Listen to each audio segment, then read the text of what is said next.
Let me also ask you a lot of rhetoric and a lot of conversations in politics revolve around the fact that religion has become centerpiece of politics.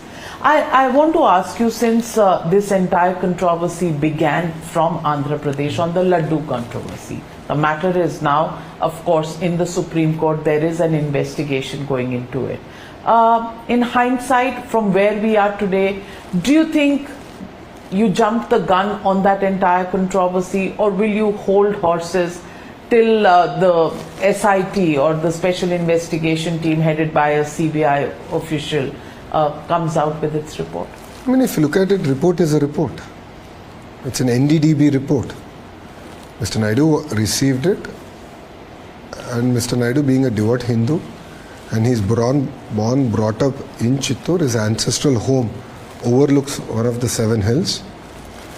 So there's a lot of emotion also attached to it. So when the report came, he found it that it is his responsibility to put it out in front of the public, and that's exactly what he did. So I don't think we should hide facts. In the name of politics, we should not hide facts. It's a responsibility of the government to put facts in front of the public, and that's exactly what Mr. Naidu did.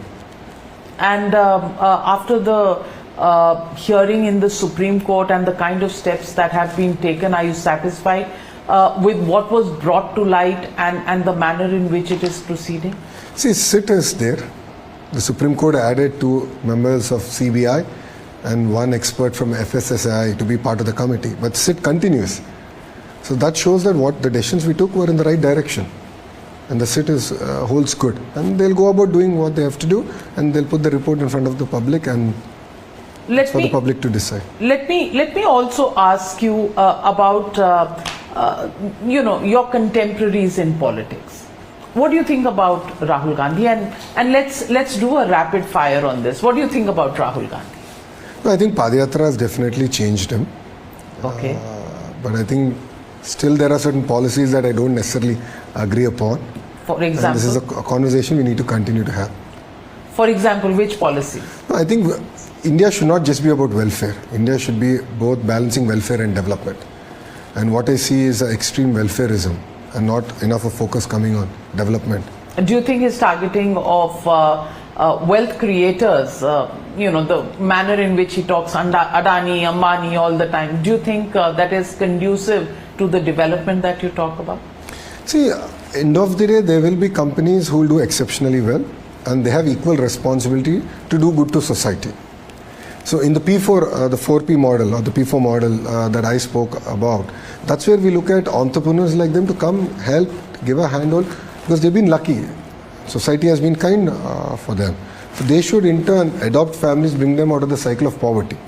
But then you need job creators. You cannot alienate India's job creators on some pretext or the other. So I truly believe that we should celebrate our job creators, and we should create next generation of job creators. It could be in the MSME sector, it could be in the startup ecosystem. And I think that's going to be very, very important for India. Do you see him as somebody? మా video మీకు నచ్చినట్లయితే please like, share and subscribe.